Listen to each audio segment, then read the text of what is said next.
Hello, everyone. Good evening. Welcome to the next session of Ladies That UX Bangalore. Welcome here, and thanks a lot for joining us today. I'm hoping that everything will go smoothly. Just a glimpse of that. If the technology, just bear with us if there is any problem.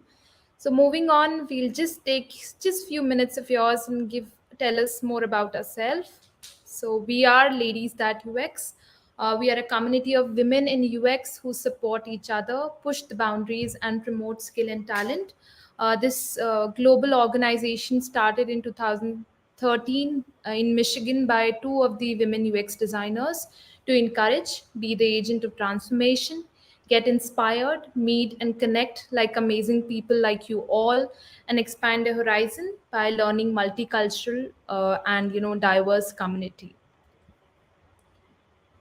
To tell you a little bit more about where all we are, so we are in 75 cities worldwide, and right now in Asia, in India, we are just in Bangalore. So we will be really happy if there are certain more cities who can join us. Please connect with us offline or online if you want to join us from other teams, other cities in India as well. We're looking forward to that. So it's been 8 years. There have been 30 plus successful events and 800 plus members. And we are looking forward, rest of you all, to also join us in our org. This is one of the glimpse from one of the very successful event, definitely, pre-COVID scenario, and we are looking forward to have one more very soon, an offline session. This was one in Bangalore socials. So be ready. We'll have another session offline in a very great place with great food and drinks. So I would like to welcome rest of the team members to join us and give us a little bit introduction about themselves. Hello, Harsha. Hi, Anusha. Hi, Vinesh.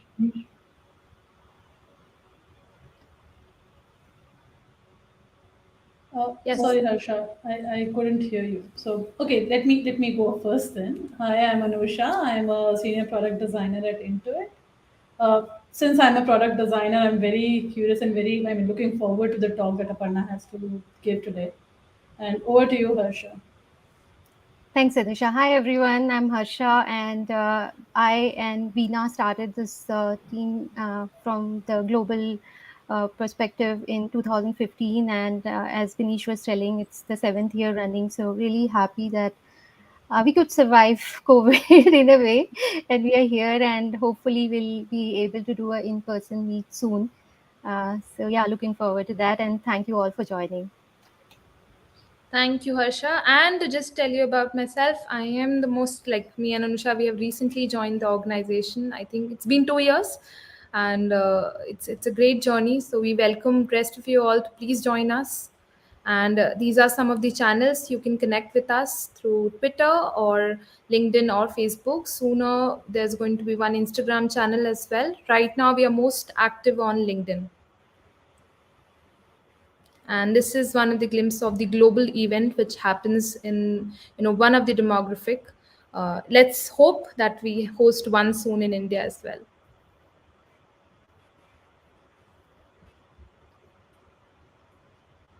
So moving forward, let's move to our next session with Aparna, and I will not take much time as you all have connected with us All right, to with that, actually to Aparna here.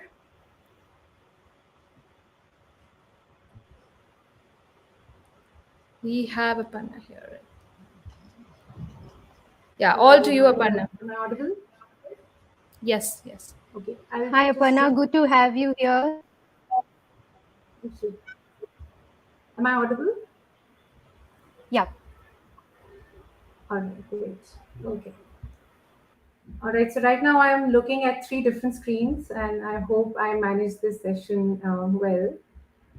All right, so welcome everyone. I'll introduce myself. I graduated as a communication designer, but I've spent all my time in the industry as a user interface designer. In the last 10 years, I have been mostly involved with human machine interface design. And that journey started with a few projects in frog design to where I currently work as an experience design lead, which is HP Design Studio, where we design printer control panels. So today I wanted to touch upon the topic of how the products that we use in our day-to-day lives become more meaningful, and what goes into making some of these from the experience of a product that our team recently worked on, um, and how it is actually more than the sum of its parts when it comes together. So let's go ahead and talk about it. So, um, thinking about what makes an experience memorable to us, for people who've spent time and who bought products, whether they were bought by their parents or they bought themselves, there would be certain products in our lives which are special to us, which were special to the industry when they came. People who bought the first iPod would remember how it was just a very special product in terms of interaction, and how you would just carry around music in your pocket and it felt different. So, what is it about products that make them memorable? One of the things which I feel is very, very essential is the genuine thought behind the product. Does it really understand what a user might need, and has it genuinely addressed that need? Now, when I talk about genuine, it need not be something which is very complex, even if it is to make the user smile or give him relief in his day-to-day life. That is a genuine thought, and if something is worked out to address that bit, it is about how genuine the product and the effort to address um, that particular user problem is what makes the product stand out. All right. So next is, products are ubiquitous. We're surrounded by them. So what makes us look at a certain product differently in the choices that we have? One of the important things is that, does the product significantly make a difference to the problem that the user might be facing? Is it really bringing significant change to you know saving, let us say, energy or value for money, and how big is it from the existing solutions that are already there for the user? That would make it stand out. All right, I'll move on. Sensory, because ultimately any product, whether it is tangible or intangible, would ultimately be absorbed by the end users through the senses. So visual or auditory or haptic or touch or smell. So ultimately the consumption happens through some sort of the sensory fulfillment through the product. So it is very important how a product is coming across, and by sensory we could interpret it. Are we going to make something super jazzy or colorful which attracts the user, or it could be just the other way around? It could be something so simple, and that is the reason why the user would go for it, because it does not disturb the senses and is pleasant to the user.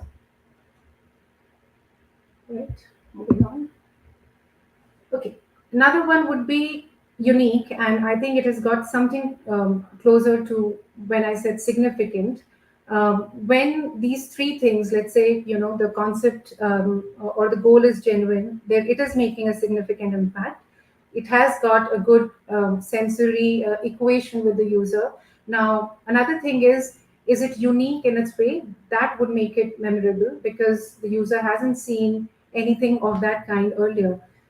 If the solution has been slightly out of the box, has broken it is a paradigm shift from how the solutions have happened earlier. Because interestingly, we would observe that um, things change, and most of the times the world is waiting for who's going to take that first step to change, sort of a pattern of how the problems are being addressed. So unique would be one point. This point, I think, the metaphor part of it is what makes it interesting. So we might make a product which is great at technology, has significantly made a difference to the user's life. But what is a metaphor? Metaphor would be something that brings the human angle or the real world angle to the product interface. We may create the interface, or we might give a character to the product which is which is something that the user can relate to. The more patterns, again, I'm not saying something super complex, but a user would be comfortable if there was a metaphor to a product that he can relate to without working too hard. So these are the five aspects which I think makes certain products stand out in an array of products that a user is looking at.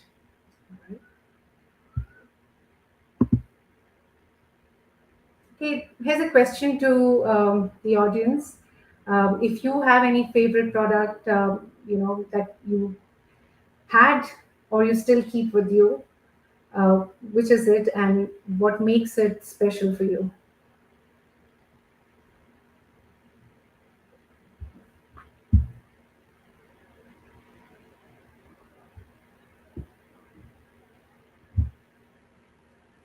I'll keep moving and talking, and we can have the audience put their comments in here. The next slide talks about what is the perception of value when the user is interested in a product. So based on education background, what stage of life we are, we could have different perceptions of value, but there is usually something that the product enhances or improves or offers, which makes us go for a certain product. It could be value through empowerment, assurance, self-esteem, saving time. And now that we live in a world where the consumers are more conscious, then there's definitely something about other products, green, the greater good, and other such things. So the perception of value is important. I'll keep moving on. A very important thing is perception of trust. I think even within human relationships, this is the most important factor. And now that we have more product touch points in our day-to-day life than probably our touch points with actual humans, we definitely want products around us that we can totally depend on and trust. And Yes, so thanks, Adish, for that. Definitely, and it was and would and stays and continues to stay as something that people like as a possession. True. If we keep an array of phones in front of us, because of the detailing and the aesthetics of both the UI and the form of the products, they do have a sort of a different look about it. Okay, Anusha is talking about. All right, so Anusha is talking about not just the product, but the experience of unboxing her phone. And it's interesting that almost every part of making the customer experience could be made very special for the customer. I had a very similar experience when, for the first time, at least I was looking forward to unboxing a Kindle, and it was interesting how there was a narrative to that. So every aspect of a customer experience can be made delightful for the user, truly. All right. So I'm going back to my slide on trust, and people who've spent time in UI design would know how these products or how the user interface design does follow certain principles to make sure that the user is never made to feel that he failed at a task or was not guided enough to take the right decision. So those are the basics. On top of it, we expect the products today to be able to provide us in terms of privacy, in terms of control, in terms of compatibility, they should not fail us as we move around. So the requirement for what our perception of trust is almost sort of broadening as time goes, and it is a very important factor. All right, I'll keep moving on. Okay, this is an interesting slide, and this I call the perception of magic. Um, I think you would have experienced that most marketing sort of campaigns or products appeal most to the younger audience, and the idea of being able to wonder and see the magic and connect the dots is something which we at all age would want to be still there with us. So products which probably are super good in all aspects but are also able to provide us that little magic in our interaction with them sort of bring us back to them. Like I was saying, that we have more product touch points in our lives now as compared to people. They sort of are, they are our companions in our lives. So a bit of humanizing or anthropomorphism or lifelike characteristic to the products make them more than just objects in our surroundings, right?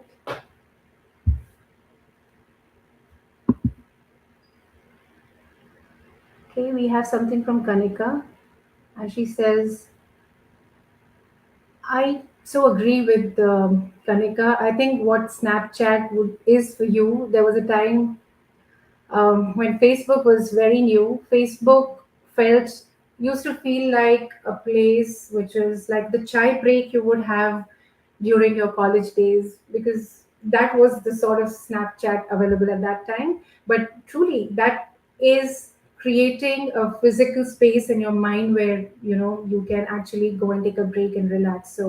So the chat is no more this virtual little box, but more than that. So interesting example, yes. All right, I'll be talking about some examples that are very popular, and I'm happy to see some nice examples coming from our audience. It's just in comparison of what life was probably 30 years back, where we would have to go to find music and to keep them, sort of collected in a corner, to where we've reached, where it's just not about playing music. It's more than that. So it has moved from just being from cassettes to Walkman to iPod to being this voice assistant which keeps us hands free. We can multitask, and there is sort of magic because it can help you play games or tell you a joke, or do sort of things that probably we've not explored completely. So so it has become multi-dimensional, and it gives you the sense of control and having an assistant um, you know out there to listen to you. So, and I'm sure if you've heard of people, or if you have your own experience with a voice assistant, you would realize that people almost treat it like a real person in the house. So there's a human part of voice assistants. Another example, how we had these simple watches to something which has become, you can take a call on the go, use it as to unlock your card or listen to music, track your health, everything. So it's like this super product. Although I am totally aligned to people who would say that a simple watch does it for them. But the concept that it allows you and empowers you to be able to not carry multiple things and still be connected for people who are in that kind of the user group, it adds a lot of value. Okay, I had to bring this back because of how Kindle has used the metaphor in a very interesting way. Amazon has a history with books, and when the Kindle came out, so the idea that the users have access to so many books and they can carry it around with them in something which metaphorically is like a book. You can actually flip pages, and you can pass it on, share it, keep it. So the idea that you don't have to physically keep books, which might need maintenance or dusting, or just it would take so much of space. And of course, there are the other side of it where people like their association with a book. And I was thinking about it, how we are attached to books that you would probably keep for years with you. um, Sometimes when technology is introduced, if we talk to the generation which was born with gadgets now, their associations with what makes them happy would be around devices. So the metaphor changes with generations and with what that generation grows up with. To us, books were, something that made us happy, but a generation which grows up with devices, it would be something else. So interestingly, how Kindle succeeded was through the form and the light portability of the product, and how it was able to closely mimic the feel of a paper. Um, I would also like to add that Kindle did not just stop at being, sort of confined to a product, but Kindle service is accessible through any device. So, which made the solution sort of not tied to just a physical product, but more as a solution to book lovers and people who like to read on the go. So, we'll keep moving on, and we can connect the dots with the examples and what we'll talk in the upcoming slides. Okay, so I got this example not to talk about any one particular product, but to talk about how the more complex a solution we are working with, the more complex world we head into, the simpler communication and the elements of communication need to get. So interestingly, I was looking at how many times the Google logo was changed between 97 and 2015. It was very many times. Of course, it was the forming stage of a lot of web and this whole new world of devices and interfaces.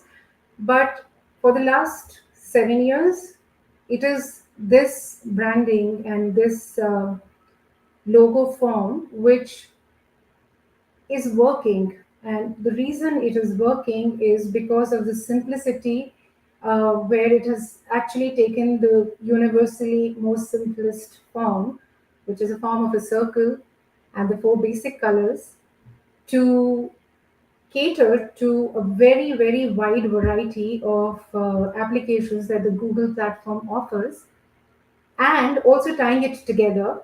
And as you can see, because these are dots, they are so easily being able to take characteristic of being playful, sort of a preloader, which is a playful one, and it morphs into any kind of logo.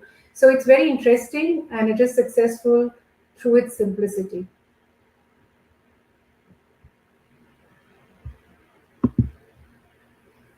Okay, now we were talking about all good things.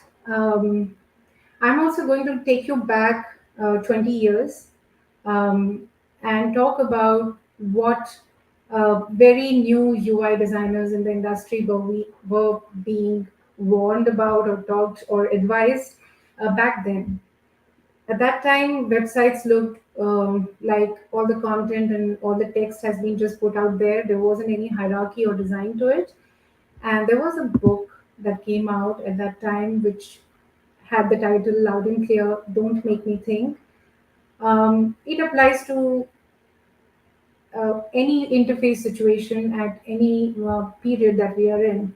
When we, and I think we are now in a stage that we as consumers are more frequent buyers of technology and expect the technology to be simple, smart, and consumable enough so that we don't have to worry about how do you set it up, how do you use it, what if something goes wrong, and if I need to upgrade it, where will I keep it in my house? Because spaces are becoming an important thing. You may want to keep one corner dedicated to a product, or you may not. Another thing that concerns a lot of consumers is how do we dispose something, and in the same manner, will it get obsolete over a period of time? Does the product overwhelm you with too much of experience? You don't want to see a whole lot of animation, but you have to sit through it because you have to sit through it, or the waiting time is too long, or the features are very many. Most of it may not be used that frequently by the user. So in that manner, there could be certain deal breakers to the products that we are releasing, and while user interface design has matured and a lot is already taken care of, we need to be able to make sure that right balance is kept, and right user communication is done in a manner like Anusha was talking about the unboxing. It is to the point that it becomes delightful and not a burden. And of course, it's not just about bringing a product home, it's about keeping it at your place, and the post use relationship with the product or the product services that are required later on.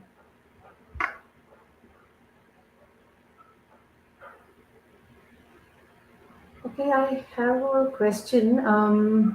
Says, how can we create with complex design to use, especially when an app is not in frequent use?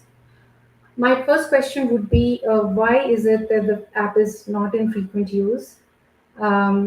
Is it catering to something which is not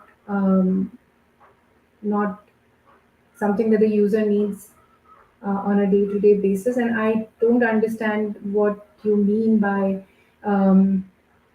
complex design to user. To be okay, I'm going to put it in a way that most of the things that we call simple are actually quite complex on the background, right? Whether we talk about the simplicity of what we were discussing is Google service, applications, or the Google platform, or even okay, IRCTC probably is trying to cater to too much of information in one go. But if someone actually sits down to clean it up, it can be made, if not less in terms of information, definitely less overwhelming for someone who reaches there.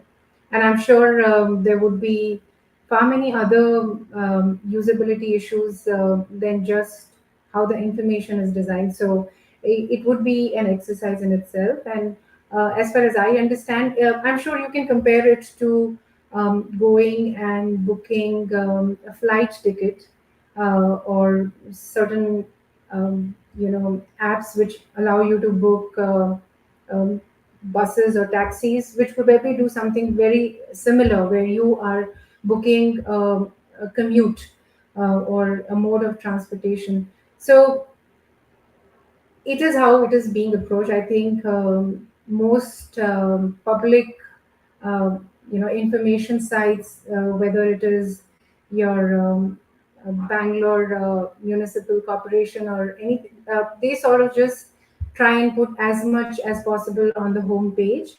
So there are very many aspects of how you can actually simplify it and make it consumable. That is a very functional website.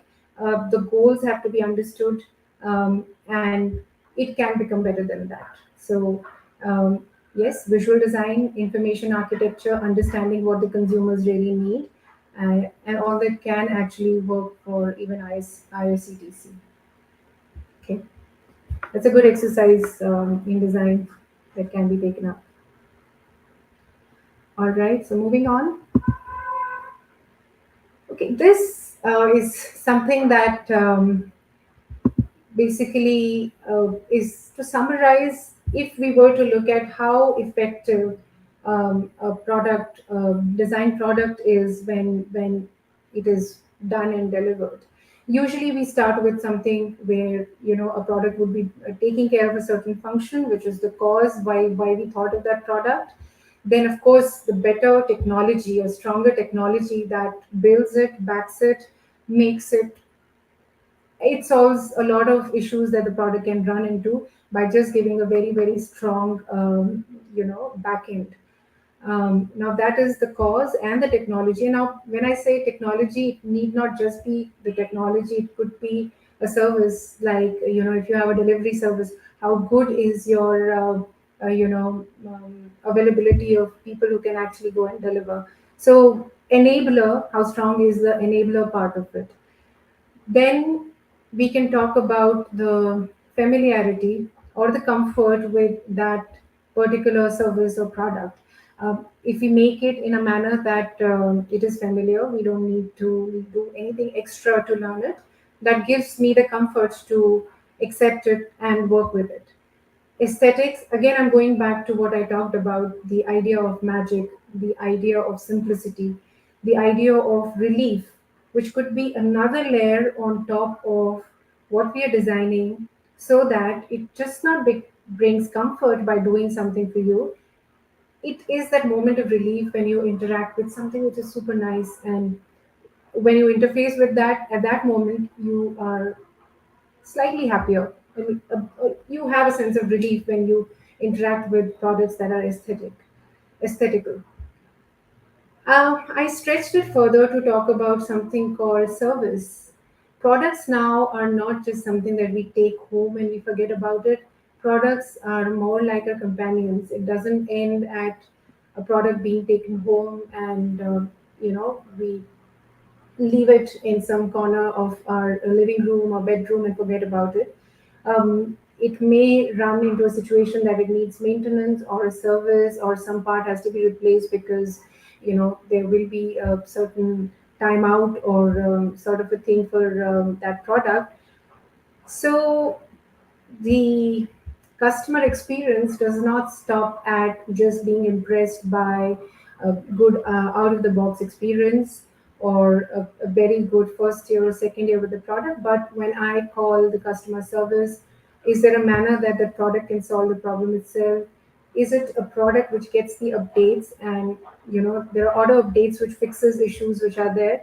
So the idea is that products are not things that are created and thrown out there, but products are something which is a relationship with the customer, and it's an ongoing thing, and you continue to have the product become sort of better, and continue with the service part of it, as well as how the pre purchase experience has been designed, so it extends beyond just the purchase of the product.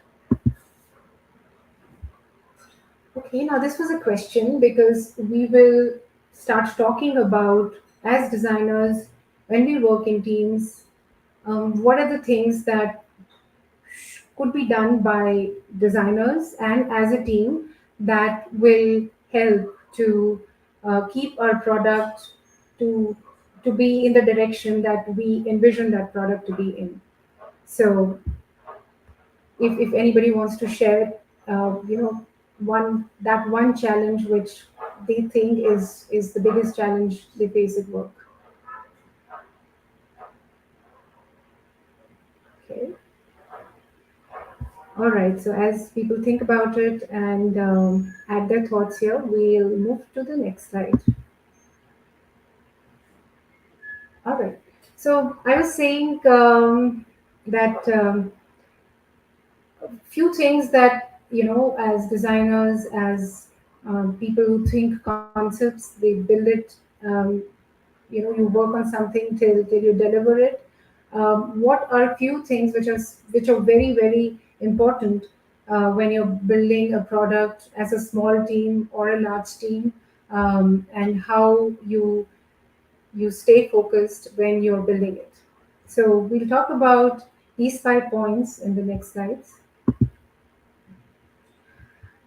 Okay. Now, storytelling is something usually which we connect with movies or plays, or something which has a narrative.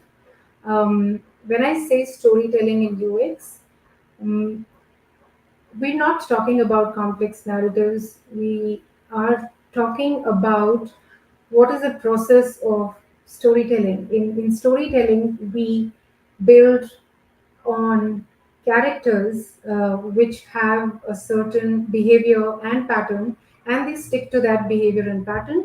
And so when the audience comes and listens to a story or watches a play, they are able to build in that short period of time. They are able to sort of understand the characters on the screen or on the stage, and build that story in their mind. So whatever a storyteller or a filmmaker would have done as an exercise to put into that story, and that 1 hour or 2 hour of what the audience is absorbing, that communication is basically broken down by the user's mind to understand that character. Similarly, when we are doing a user interface design, behind it uh, there are teams that work on interaction models. They work on the behavior and standardizing certain things. So once the user becomes used to that interface experience or that ecosystem, they know how certain things will behave, what is the pattern, and they know their way around. So how do you know what users would connect to is actually built from what the users have grown up looking at. It could be their toys, it could be I'll come back to that, Beanish. um, it could be toys, it could be public signages we grow up with, which are more or less common across the world. So interestingly, things that are standards or games that kids have played growing up, the simplest ones will be common across all geographies. And that is the interesting part when you are communicating with a wider audience, that there is actually more things in common than things that are different. And you build these patterns and these, sort of metaphors using what has already, the minds have already learned it as they have grown in their environments. And when we keep it simple, light, and playful, the cognitive load is less. I've already seen it. I know how it works, and so I can move on and go about my task. Okay, so there was a comment from Beamish about the major problem is how do you evangelize UX for different projects and levels? Great question, and a very, very valid concern. Um, so I could answer it in the next few slides, Beamish. So just hold on to that thought, because I think the answer is in um, few slides from here. How do I improve the design maturity of the design team and emergent to structured? Okay, now this was something I was thinking I will touch upon, but I think design is most of the creative people, when they're learning design, and their peers are also designers. Actually, that environment is easy because you know that everyone understands design equally. But when you step into real world situations, whether we like it or not, Training and communication and re-emphasizing certain standards, following up is something that is taken for, it is important for designers to do it. um, when you've thought of a certain design, sort of structure and philosophy that your team should understand, and if you have a team which is a mix of designers and non-designers who are now part of your design team, it is important that you will have to train and re-emphasize certain things uh, in a manner that over a period of time uh, they are sensitized to what are the important fundamentals and principles that you want that product that you're working on or for the design team are understood by them. And of course, after you've done enough training and if you realize that uh, your team is not sensitive enough, you'll know exactly who are the people who would get into a matured team sort of a situation. So training, the onus is on designers, and it is extra hard work. We have to do it. Okay. Trying to see how products can impact human behavior, given that is super complex. How can we create experiences that drive the right behavior? Okay, very nice question.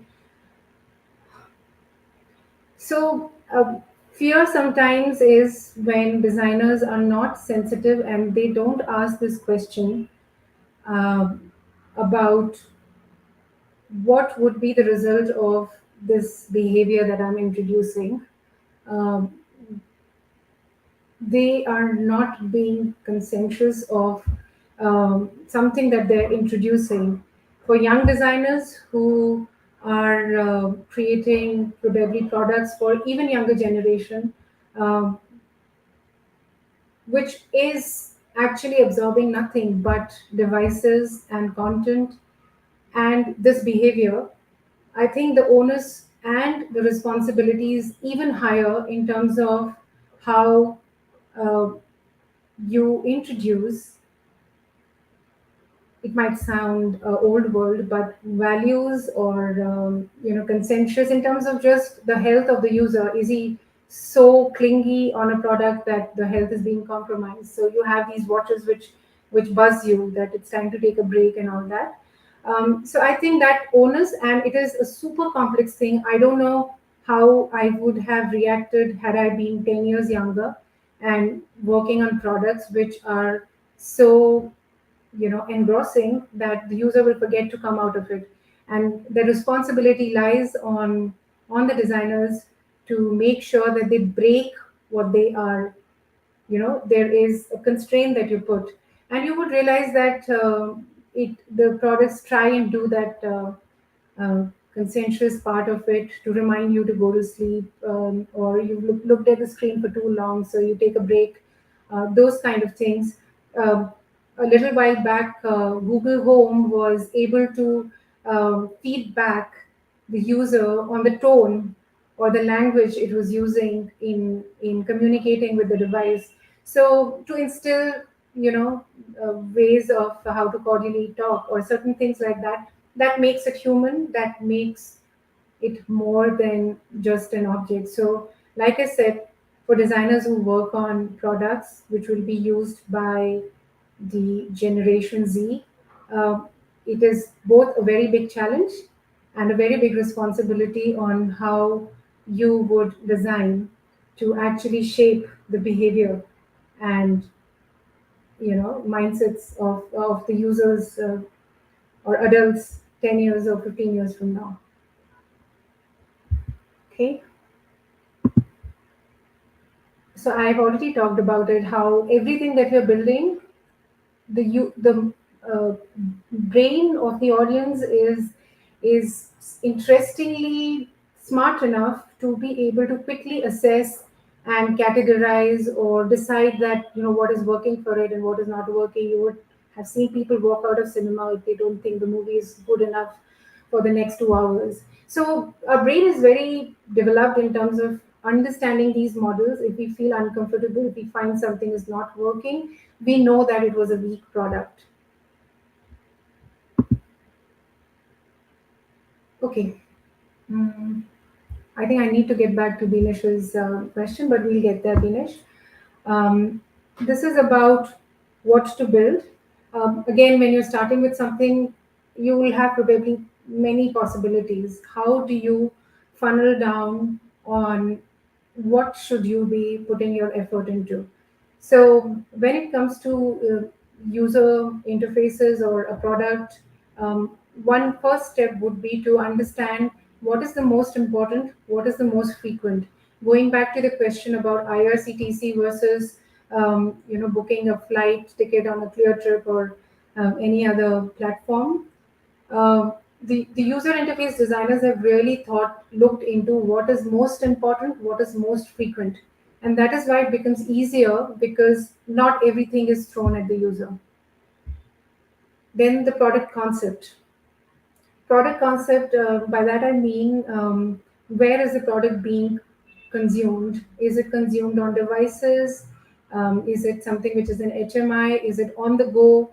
Is the user going to sit and work on on the product? So the environment around the product will help you know that your product has to be in this environment, and the concept has to be, should be justified in that particular domain or constraint. Is it for a watch? Is it responsive? It appears anywhere, any size of device.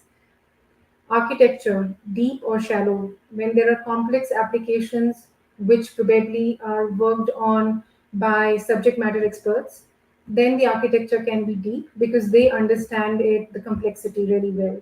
But for on the go, sort of interaction with an app, then you don't want the user to actually be lost in how deep he has to go in getting a task done. So the simpler it is, the faster it is, you have happier end users. Ecosystem, again, similar thing. What kind of ecosystem? Is it large or standalone, global or local? Interestingly, if you're thinking of products which will eventually grow large or global, it's important that you start building, keeping in mind how big they will grow at a later point of time.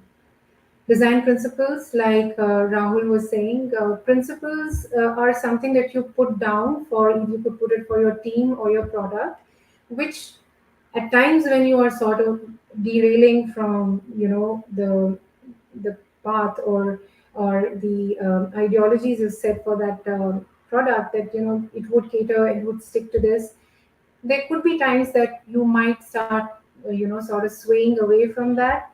Principles are sort of that one slide which kind of your preamble that you can always go back to and make sure that you're moving in the right direction. Constraints are very important because they are actually the biggest help. Sometimes your mind is clueless and helpless if you don't have constraints. So having a long list of what are the constraints when you're starting with your design is also helpful to narrow down on the options that you're looking at. Okay. Um, Now I think we would be able to talk about what Dinesh was asking. How do you evangelize design in your uh, teams and organizations? So seeing is believing. By that I mean that creative people are not just people who can think out of the box. I think all human beings are creative in some manner. A designer comes with an additional strength of being able to visualize their ideas. They can put it on paper, can put it on a board, and they can communicate what the idea is. So let's say if someone said that, a story about purpose of life, that is a very abstract idea, and you would wonder what would that story be, how would you tell it, what would it talk about. Okay, it would be about souls and the soul realm, and then it becomes even more abstract. But as we wait, and if we just look at certain you know uh, picturization or visualization of what the concept is, and the story is coming out through a storyboard, we have something to visualize, and we can move. Suppose I was the audience, I'm not a designer, and a designer brings a concept along with certain additional visualization of what the concept is. I buy into that story. So, and it's not a very difficult thing to observe. If you go to development team, they are also very creative. They've understood the limitations and possibilities of technology. They'll be able to tell you a lot about the product. Marketing teams, business teams, program teams will be able to give you feedback about products. But the only team which has the power of visualizing is the design team. And that is, I think, a very strong tool when you say that you want to evangelize design. You want to talk about concepts, you want to talk about a certain idea and have people believe in it, is actually through putting it on paper. Right, sure. It was too deep, but I'm sure the audience is able to gather it, being an animated movie. I was wondering if kids would actually get it as well. Okay, so here is an example. I'm sure we've seen a lot of such examples of key screens of devices. Um, how putting edge cases, key screens, when you're visualizing together, they will actually allow individually a designer to be able to weed out extra things, to remove or to sort of align certain elements in a manner that there is a common thread, there is consistency, there is of course you guys must be working with certain grids and patterns, but there is a consistency to the experience. And having going an extra mile to do this actually saves you a lot of time and trouble at a later stage of design execution. So be very generous when you are putting these key screens and explorations, and these are actually tools to question your own concept. And once you've done that exercise, and I'm making the life of a designer difficult. Evangelizing would be far easier when you've done your exercise well. So you know the answers, you know what would happen in an edge case. And I would say that you are something of a storyteller, because you have not just sketched out few characters of your story, but you know what would happen when the character reaches in that troubled situation. How is he going to get out of it? Even though you may not communicate in your first presentation to your the stakeholders, but eventually you will reach that point where the edge case would crop up, and you've already worked out that edge case because you were visualizing the important screens, which could be 15 or 20 screens um, on a device, or in your concepts. So not just the hero screens, look at all the key screens. Onboarding the team, again, going back to Rahul's question, if you have a team member who doesn't understand the larger picture, then your end product would be weaker. So if you're talking to someone who's just putting a brick without knowing that what the ultimate building would look like, we have someone who's not aligned to the vision of that product. So as designers, it should be the second nature of a designer to make sure that the teams within your team, your partner teams, are communicated or aware of what you're building. Because if down the line you reach someone and you're like, okay, this was a design, oh, we didn't know and we didn't prepare for it. Because design, unfortunately, is not just visualization or just this part. There's an execution part of it. There are several teams that bring a product together, and that respect has to be given by being able to communicate. The idea took place in the mind of the designer, but not everybody knows it as well as the designer knows it. So again, the onus of communication is on the designer. More work for the designer there. And devil is in the details. There are times when you've done the design so much that you've understood where it would go wrong. And there are times that when you start actually working on your design in a detailed manner, you will come across things which will inform you that at this detailing you would go wrong. So you're able to then feed back your own discovery into your concept. So detailing again is something that would help you save wastage. Wastage is you detail something, it was seen by a stakeholder or later on seen by a development team and they felt that this will not work. You're sitting in the center of this whole, bunch of teams, and you have to make sure that everything that you're thinking is going to work, and you're not doing anything which will get wasted because design, like all other fields, is actually a lot of blood and sweat. So you don't want to waste your own effort later on.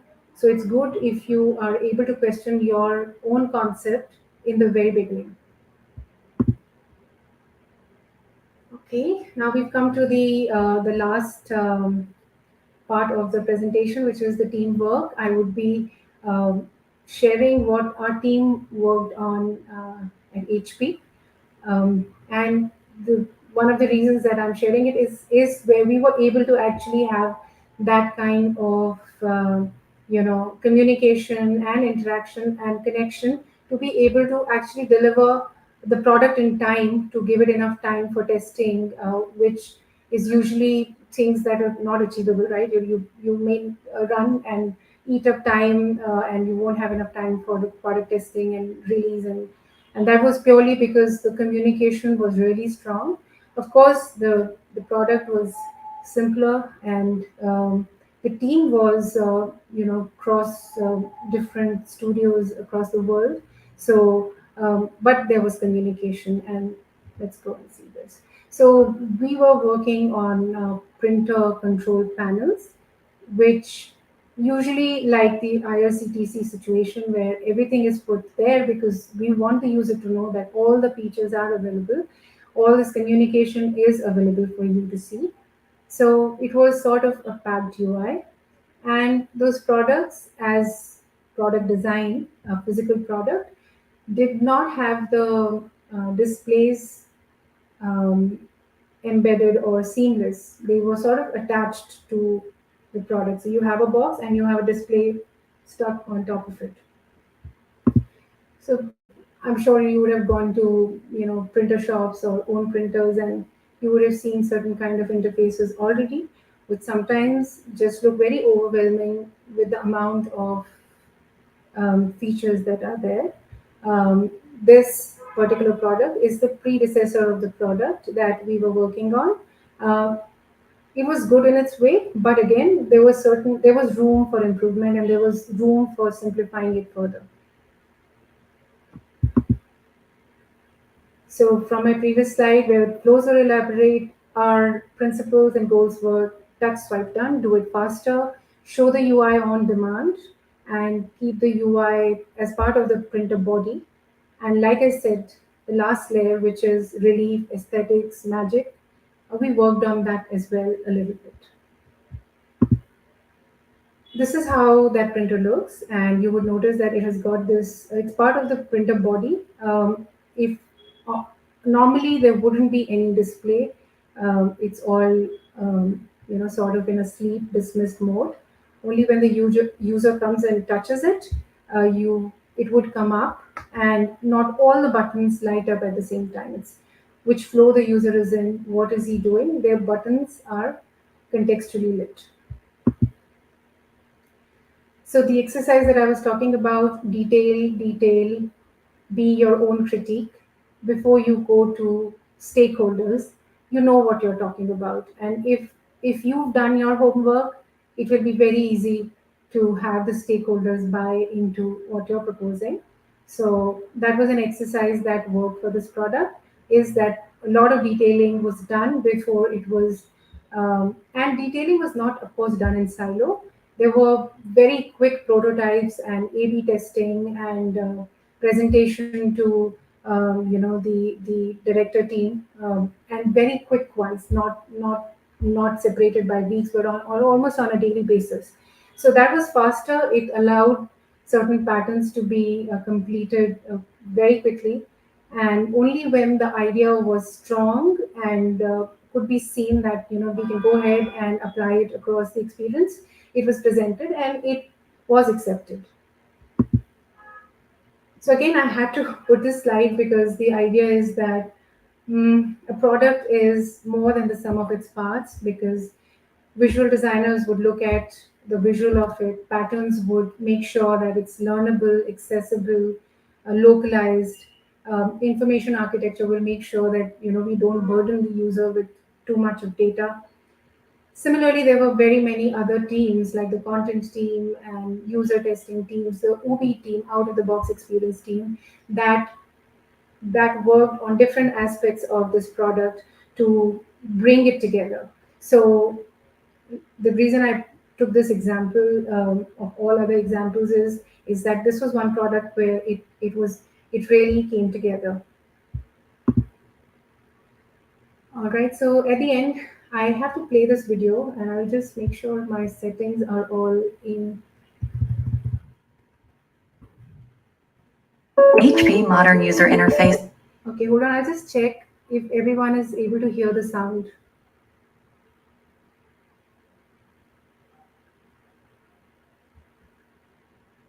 Okay, I don't have any feedback.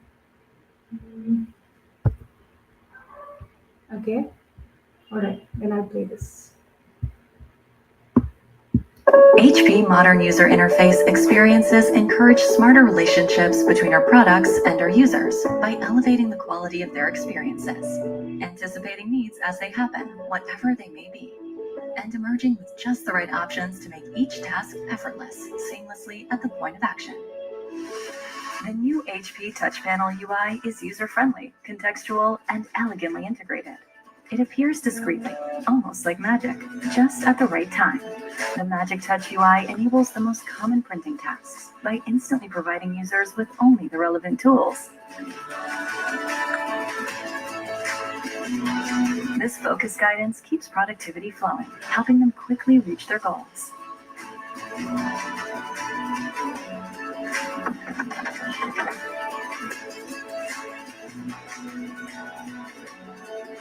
The new UI also supports social content creation and connections by helping users easily share their ideas with a single touch.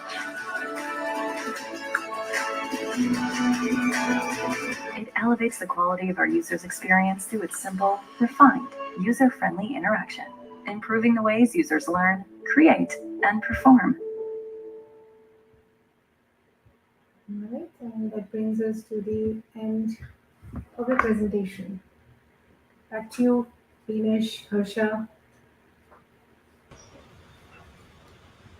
Thank you, Aparna. It was, great presentation, and I think the examples that you gave, right, they were so nostalgic.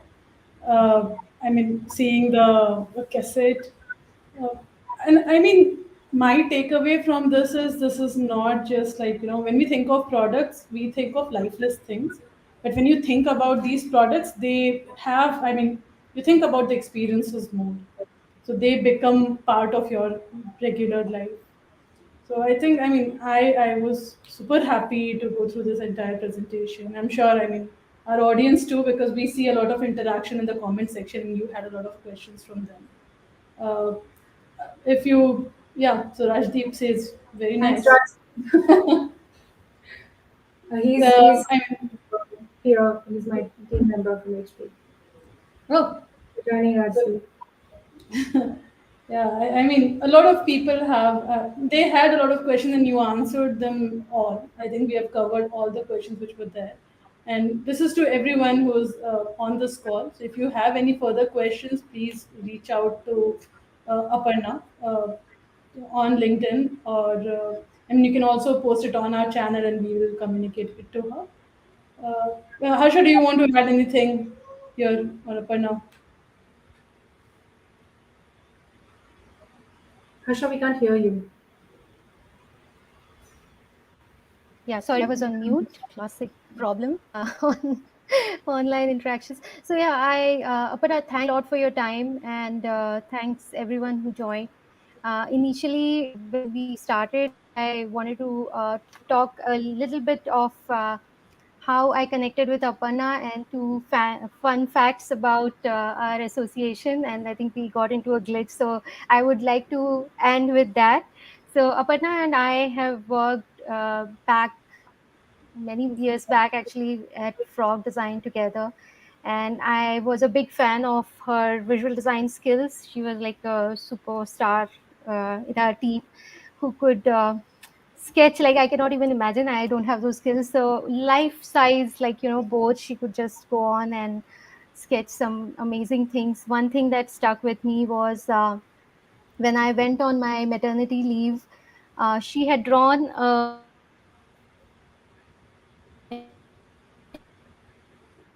life size thing. I can never forget. I wish I had that and I would have showed. And with very fine details like baby bump and all that. And then when my baby was born, after that, she actually edited it and the team sent me that sketch. I don't know even, Aparna, if you remember that or not, but that's a special memory that always connected me with you. And yeah, that's a fun fact about Aparna, which I wanted to end this up with. And thanks a lot, everyone, again. And connect with us if you have any questions, if you want to volunteer, or if you want to speak in the future events. Yeah, and please follow us. We are there on all social media platforms. So you can follow us on LinkedIn, Twitter. We'll soon be on Instagram as well. You could also subscribe to our channel for such interesting talks. And there is one in-person event which we are planning soon. So to know more updates about those, please follow the channel. And thank you. Thanks, Aparna. Thank you, everyone. Sarsha, thanks, ADX gang. It was a great tie-up. Thank you. Thank you.